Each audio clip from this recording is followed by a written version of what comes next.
Are you a real estate agent, realtor, investor, or are you in the real estate business and you need new listings and deals? We have a solution for you, and that solution has guaranteed results. How much would you pay to get face-to-face with a homeowner that wants to sell their home? What if you also got their email address and daytime phone number? And what if this homeowner also scheduled you to come to their door at a set time to meet with you? Sound too good to be true? It isn't. And it is 100% guaranteed for you to meet face-to-face with a real homeowner who really needs to sell their home. Not only will you get this remarkable contact system and its 100% guarantee, at no additional charge, you will get weekly coaching, documents, and training on how to get that homeowner and convert them into a new listing. When you purchase, you'll also get a one-on-one walkthrough so that you can start using the system today. Visit www.thelistingmonster.com. That's www.thelistingmonster.com. Or call Diana Ortiz at 213-706-0040. Stop wasting time the old way. Use a monster and get actual results today.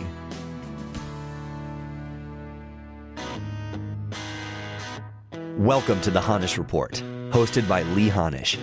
The Honish Report is a look at the real estate market and creating effective marketing plans for realtors or investors to get new listings and deals. Your host, Lee-Honish, has over 20 years of experience in real estate, banking, and marketing. Over the last 6 years, Lee has developed cutting-edge marketing and was named one of the most innovative marketers in America. With over 1 million views, Lee continues to be an advocate for the entire real estate community. Enjoy today's show. I can't do that. And he said, well, go knock on their doors. And he goes, but if you're going to do that, be prepared for like what happens at the door. Now, fortunately for me, I don't really have facial hair now. And at 17, I looked even younger, so I think I was pretty harmless when I was walking up to people's doors. And so they just opened up the doors. People would say, and this was 28, 29 years ago now. And so you sit there and you look at, the way the industry has changed from then to now. Back then, I would knock on their door, right?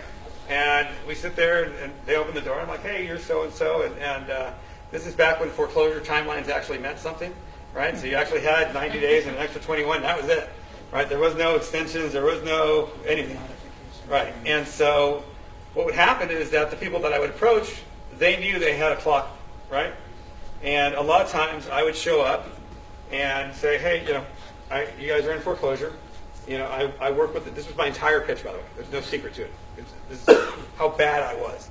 It was just, I'm looking for so-and-so. They're in foreclosure. I work with an investor that might be able to help. That was it. And most of the times they're like, no, we're not in foreclosure. And I had to, back if you guys have been around for a long time, there's a newspaper in LA called the Daily Commerce. And I pull it out of my back pocket. And I'm like, well, is this you? And they're like, oh, man. They filed, huh? And I'm like, yeah, man, they did. Listen, I'm pretty harmless. I said, listen, I don't know much. I work for a guy. Here's what he does. What he does is his goal is going to be to try to buy your property. But in doing that, he's going to educate you about all the different options. And if one of them works better for you, great.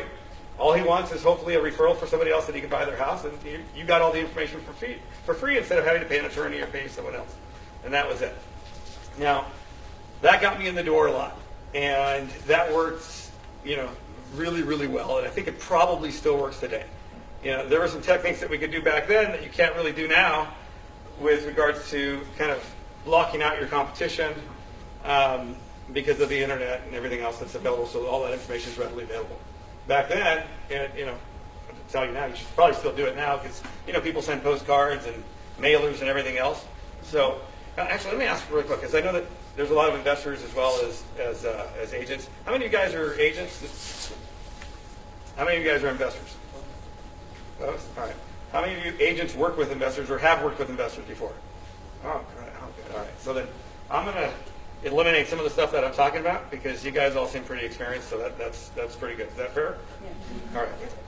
So some of the techniques that I used to do that would work really well is and keep in mind, so this was pre-internet, and it still works. I still do it today if I meet with a homeowner, which is not as often as I would like it to be, only because most of the deals now just kind of come to me.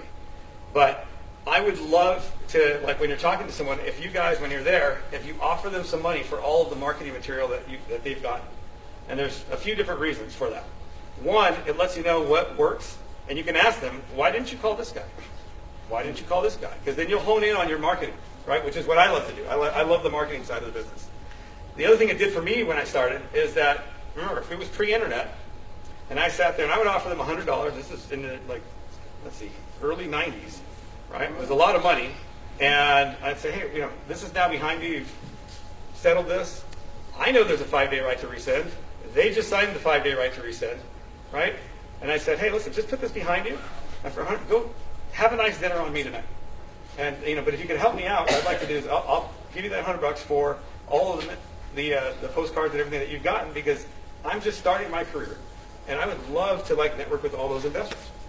And what it actually did for me is that I know I've got a 5-day right to rescind, and I just eliminated most of my competition, right? So it's the same thing if you're an agent, right? Or you're an investor and you're talking to the homeowner now. They've got that. Sure, they can look it up on the internet. They can do all that stuff. But don't you want to see who your competition is, right? And who's out there? And the other thing I can tell you that most of these people who are sending postcards and doing these mailers and door knocking and all, I'm going to say maybe 20% of them can actually buy the house. And the rest of them are the guys who've gone to these seminars and they've learned how to wholesale, buy these houses with no money, just flip the contract, do all that stuff, right? So what that means for you guys as investors is those are deals that someone's got that if you're networking with them, then they're not going to go to anyone else, because why? Because you're the easy, low-hanging fruit, and you're a done deal. That's it, right? And if you're good and personable, which is a key part of our business, right, is that you've got to have the ability to convey, like, listen, this is 100% a done deal. And when you do that, the quicker you do that, the more deals you'll get. Does that make sense? Yes. Yes? Good. All right. I just got to know you guys are awake, because I know it's late in the day.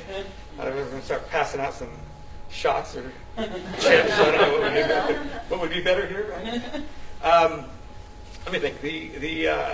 Of the agents that work with realtors, are you guys double-ending both deals? Investors. Or with the investors? Sorry. Yeah. Yeah? Yes. Yep. Okay. Now, is that the deals that you find for them? Yes. Okay. And then they fix it up, sell it, and they're on their way? Or We get that side of the deal too. okay, so that's triple ending, right? Yeah. Love that, because you take a deal that you're going to make $5,000 and now you're making $15,000 or whatever the commission is, right? I'm going to add a different layer for you guys, just because I love, and this is why I'm here. I don't mind giving out all the secrets and free information, because hopefully, and this is my, kind of bias side, is that I would love to work with you guys and also put up money for those deals. So I'll add an extra layer in there versus the commission. What we can do is, if you buy the house or you bring me the house, I'll pay cash for it, right? And we'll fix it up and sell it, and then we can just split the profits. So if that's more than your commissions, great. If it's not more than your commissions, do it with the other guy and get the triple X.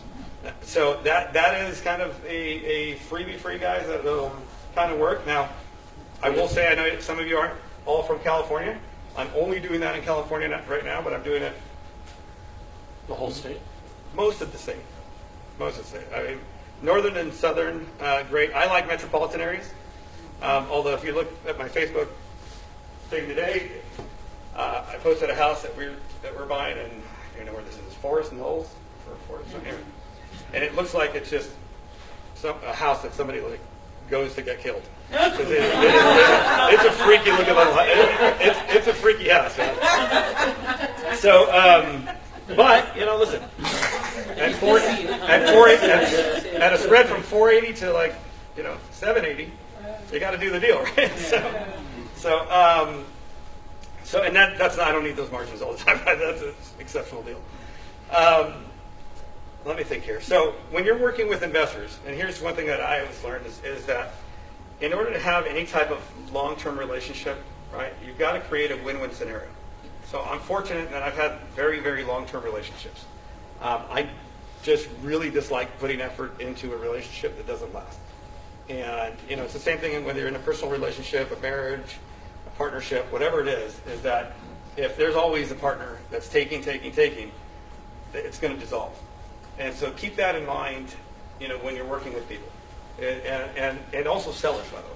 even though that might be the only transaction that you do with them, it doesn't have to be the precipice of only that transaction. It could be the beginning of a lot of different transactions.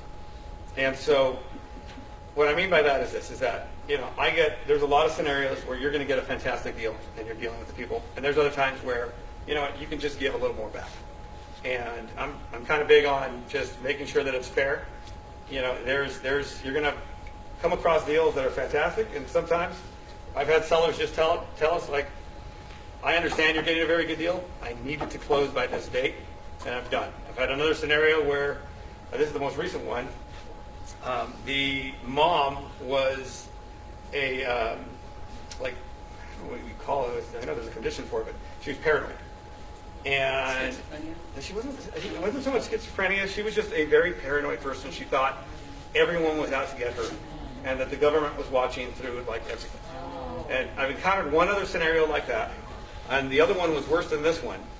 On the first one, they literally had cut out the drywall from the person's bedroom at like about this level, because that's about where they're sitting, so they could see through the studs their entire house, because they thought people were going to come to them. Right? And they wanted to have enough warning. So that's pretty paranoid, right? Yeah. So I forget. I forget. Hey, Nico, can I have a water? Please? Thank you. Anyway, so I had forgotten that, this was it. They told me up front, like, hey, just, be prepared. She's really paranoid when you get here. I said, okay. So I show up. I'm like, hey, great. I'm here to take a look at the house from a remodeled home. And they said, okay, fantastic. Come on in, and the mom's standing behind the guy. She goes, wait, hang on a second. She's like, you have an ID? I'm like, yeah, I think I might. Thank you. My son, give him a round of applause.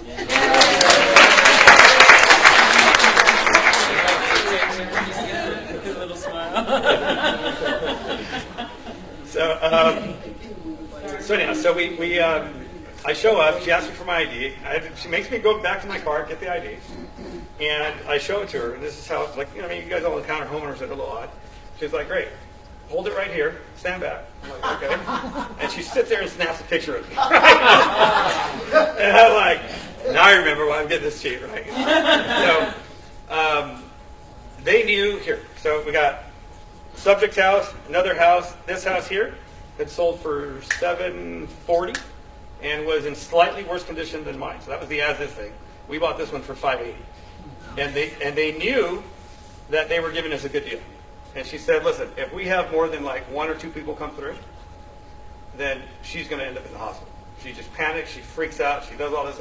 So I already knew, I was glancing at the house. My whole thing was just to make sure she was good. And if she was good, I knew the family was going to sell me the house. That was it. That was their main concern. And so a lot of times, I heard David talking a little bit about that you're trying to, help the people. Right? In this case, it wasn't about the money. It was about getting the mom out of there without something that was going to harm her, without a buyer that we didn't do a walkthrough. We didn't. I mean, you can walk through and you see this stuff, and it's pretty good. It's pretty good, right? I mean, you might find little things here. You don't really need to do that in a scenario like that. You're trying to create that win-win. So, as agents that are working with investors, one of the other reasons you want to pull all these postcards and all the mailers and letters and what have you, is because when you network with all these people, what are they doing that you maybe are doing or are not doing? Spending money. They're spending money marketing. That's exactly right. So how would you like to just multiply the dollars and time that you're doing through free labor that's out there? Right? So now you've got all these other wholesalers, investors, and just think about the spread that we have to have as an investor to be able to buy it, fix it up, pay the closing costs, debt service it, commissions on the backside, transfer tax, and then, fix it up, termite, all that good stuff, and then resell it. You got to have a pretty good spread. And so you as agents are really invaluable to investors, because what you do is you understand the market a little bit better than we do sometimes, because you're in there, especially in the pockets that you're, let's say, the market expert. Because here's things that I want. And I'll give you an example of one that I just closed on Tuesday? Monday, Tuesday, anyway. Culver City deal. I'm getting ready to spend $130,000 my cost, which will make the house look like we spent maybe 200, 220 or something like that.